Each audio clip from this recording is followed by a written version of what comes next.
Hello everyone, this is Jotto, and welcome to my top 10 action spells. And if you don't know what an action spell is, that's fair enough, because no one calls them action spells, they just call them spells.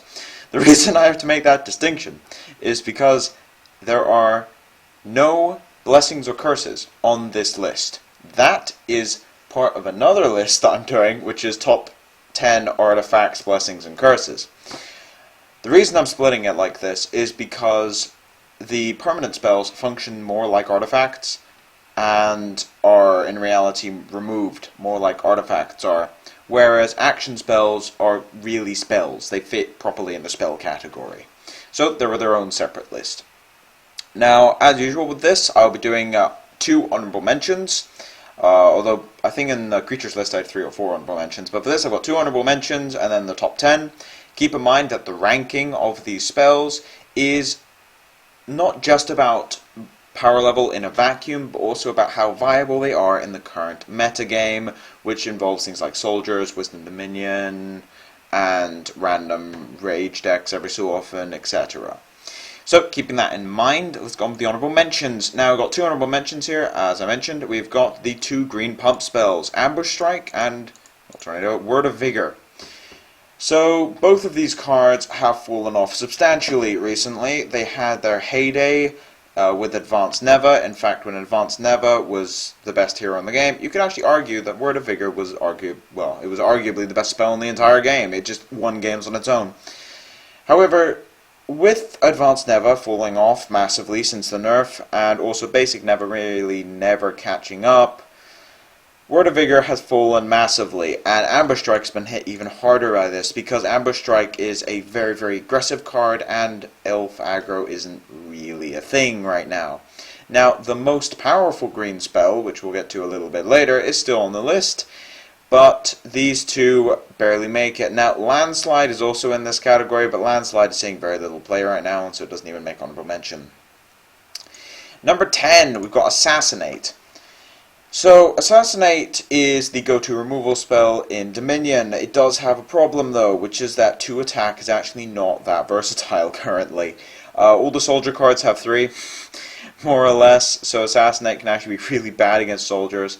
And it's always been a good spell, but never been amazing. It's also the reason I only play 3 in all of my Wisdom Dominion decks. I don't think playing the 4th is that impactful, just due to how situational the card can be. So Assassinate, very, very powerful removal spell, definitely earns a spot on the list, but doesn't really get that high up because of its situational nature, especially in the current metagame. The only creatures it can really kill are library guards and the utility creatures that all are 2/2s. Number 9, we've got Ancient Wisdom. Now, Ancient Wisdom is just straight draw. It does exactly what it says it does. Now, the reason this is on the list is because it's pretty much the only card that just straight draws cards, and it's a very, very useful asset and allows control decks that are playing blue to get draw even if they're not playing basic Darius. Now, it does end up on the lower side of this list, and the reason for that is because the hero powers can often make up for Ancient Wisdom as a role. So basic Darius decks don't tend to run Ancient Wisdom, and Advanced Despina can get away with not having 4. However, it is still a very strong card. It saw a lot of play in the last Asperia because of the combo decks requiring, I think it was 4 Ancient Wisdoms or 3 Ancient Wisdoms each. And all the control decks need 2 or 3 Ancient Wisdoms just to kind of sustain their card draw abilities. On to number 8, Pacify. One of the best removal spells in the whole game, and it only makes it to number 8. I think that really does show where the game's at right now. But Pacify is very powerful. It's one of the best single target removals in the entire game. It does have an issue though, which is that it's not proactive removal, it's reactive removal. Your opponent has to attack you, so it's not very good when you're on offense, it's very good when you're on defense.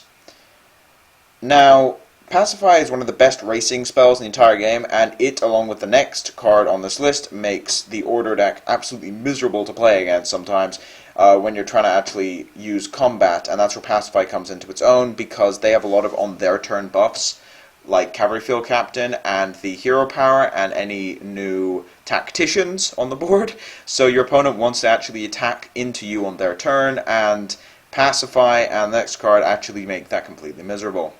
But Pacify's weakness of not being proactive is one of the reasons why I have to play Ray of Righteousness in my soldier deck. Now, the other card in Soldiers that makes it onto this list is Guards Guards. Guards is slightly better than Pacify. They do very, very similar things. Guards allows you to mess with combat in ways that very few other cards can, by putting 2 3-speed blockers on the board at instant speed and making all of your other militia into 3-speed. It just makes combat miserable. Now, this along with Pacify create a very irritating combo, which is if your opponent attacks you, he has to both play around Pacify and Guards, which is not usually possible to play around both. And if he doesn't, you just Guards, end of turn. And that phrase is why Guards is slightly above Pacify. Being able to cycle Guards into just 2 militia at the end of your opponent's turn is so useful. It also has utility with Stronghold Metropolis, being able to cycle the militia, because your hero power for basic Alexa has a 2-turn cooldown, whereas Stronghold Metropolis has a 1-turn cooldown, meaning that you need an extra militia every other turn to keep the draw going every turn. And Guards is one of those enablers. So the draw power and the extra utility is what puts it slightly above Pacify. Alright, on to the heavy hitters, which is the top 6. Now, normally the heavy hitting category is the top 5. However, there are some ludicrously powerful spells in top 6. And you'll know exactly what I'm talking about when number 6, the weakest of them, is Noxious Fumes. Noxious Fumes is debatably the best removal spell in the entire game. And it doesn't even make the top 5. Now, the reason for this is actually twofold. Currently, Corruption is a bit weak. Corruption is just not very good right now, but when Corruption is good, Noxious Fumes just skyrockets in playability because it's such a powerful card and is one of the main pulls to Corruption in general. And the other reason for it is that the main aggressive deck, which is what Fumes is so good at countering, is Soldiers, and a lot of Soldiers have 3 health. Just in general, they've got Elite Vanguard, they have Master Tactician, putting things out of Fumes range, and that's really awkward. The other thing is that a lot of the later game threats right now have 3 health, like Dust Titan and Mutant, and then there's Phoenix. These all have 3. Library Guards has 3, which means that Fumes is a ludicrously powerful card, but the way that the creatures in the current metagame work just doesn't operate well with Fumes. So Fumes does take a pretty big hit not being able to 1-for-1 some of these threats like it used to be able to. It used to be such a big tempo swing, but now it's fallen down a little bit. Now when the metagame changes back to more aggressive decks that are using sort of like burn, like a Rage for instance, or Nature, that are using fast attacks and burn, or swift creatures to get extra damage in, then Fumes just comes into its own and becomes one of the best spells in the entire game. Number 5, Tornado Outbreak, the best nature spell. Just not really close. Tornado Outbreak is a utterly insane tempo swing. So for 1 mana, you get to essentially skip your opponent's turn in a lot of situations. Now, it does have one weakness, which is Bloodseeking Mutant, because if you bounce Mutant and they replay it, you get the counter again. However, you still trade 1 mana for 4. Worst case scenario, by the way, bouncing a Bloodseeking Mutant in terms of the big threats you're bouncing, and it still works. Dust Titan is also fairly good against Tornado Outbreak, because you can play it, shock, against Tornado Outbreak, play it, shock. Again, though, your opponent just paid 4 mana for a 1 mana spell, and he's happy. That's how good Tornado Outbreak is.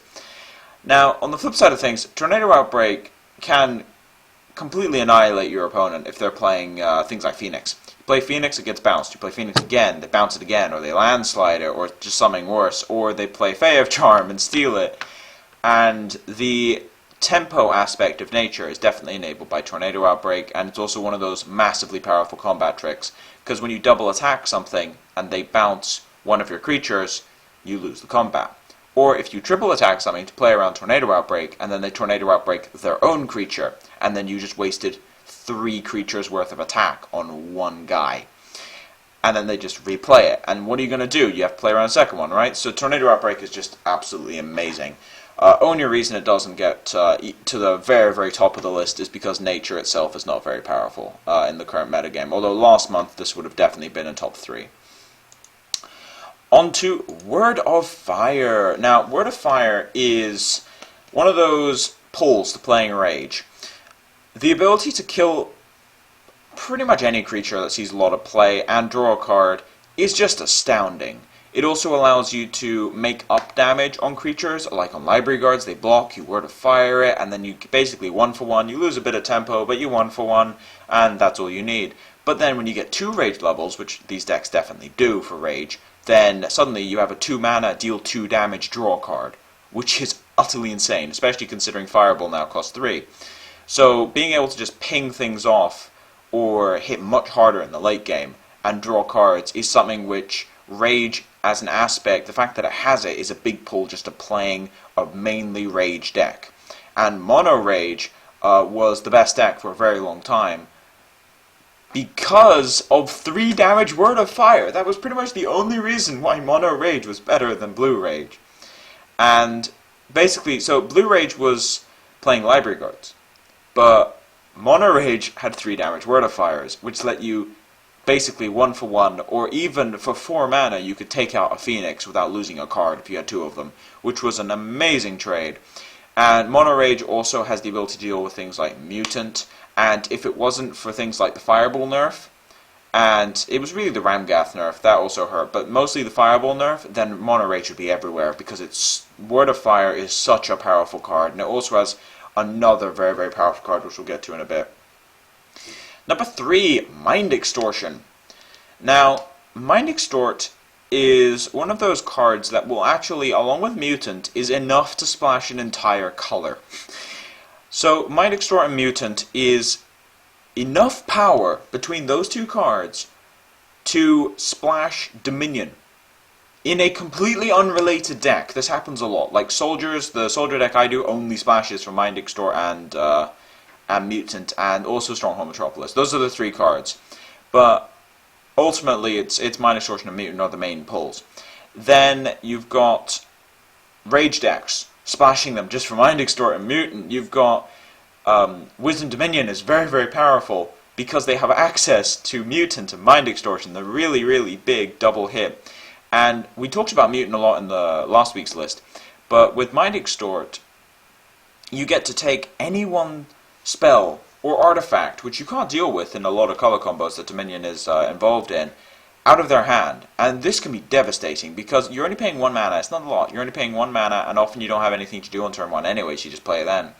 And it allows you to win the game on the spot by taking the only way they can deal with a Bloodseeking Mutant, for instance, or a Master Tactician, or a Haldiri Rider out of their hand, and then they just lose because they get valued to death by the threat. And it's one of the most potent things you can do in the entire game, and 3 Mind Extort has become almost standard in Dominion decks. 4 is a bit too clunky, but 3 is really, really nice, and most decks do not run 2 anymore, because you really, really like those Mind Extorts every single game.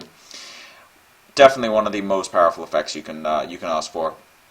Now, number 2 is New Horizons. Now, New Horizons is basically the single most annoying card to see, because when you see a New Horizons on turn 2, it means that the control deck has a turn 3 library guards into a turn 4 mutant.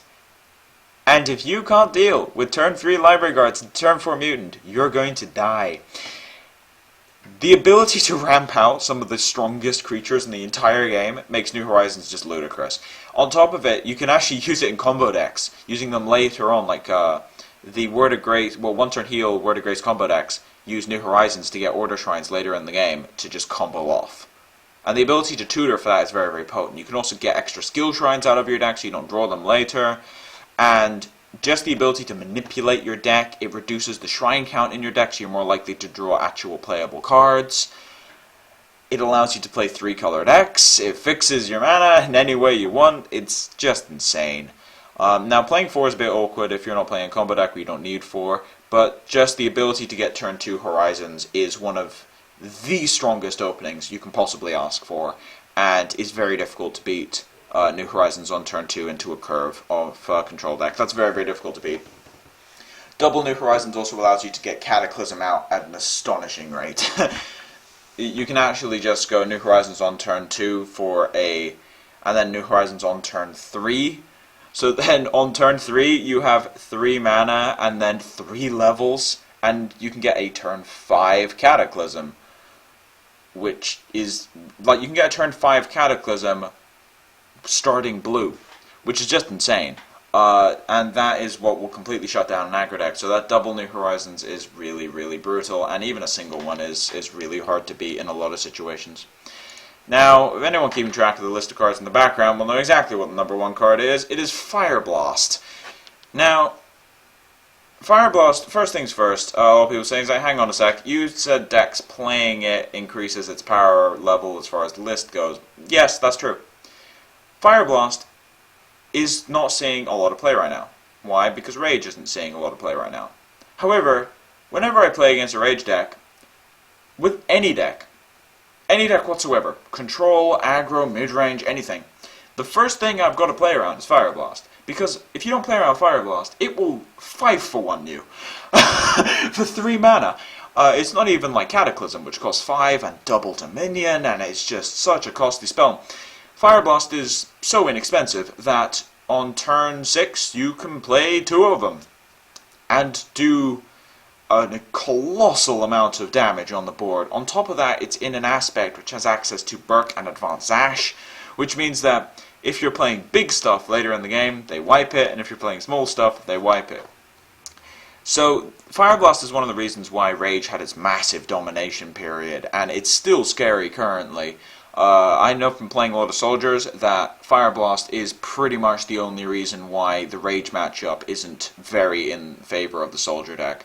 They have serious issues dealing with aggro right now, apart from Fire Blast. Fire Blast just wrecks anything you can play. It also destroys Elves. It lets you get through shields from Protectors, because you can just, if they protect something else, you can just Fire Blast the Protector, kill the shield. It's very good against Elrike, and as whenever Rage is popular, Elrike just can't be played because they can use Word of Fire and Fire Blast to just ping them off without any expense at their part and just flatten the board. In fact, it is definitely the best AoE in the game right now. Out of all the AoE spells, there's basically just Cataclysm, Fire Blast, and you could consider things like Infernal Tribute. But Fire Blast is by far the more powerful one, and just being the most powerful AoE spell puts it at least in top 3 of most powerful spells in the game, and it's just that powerful. Even with Rage not seeing that much play, it is just that powerful that I think it deserves the number 1 spot.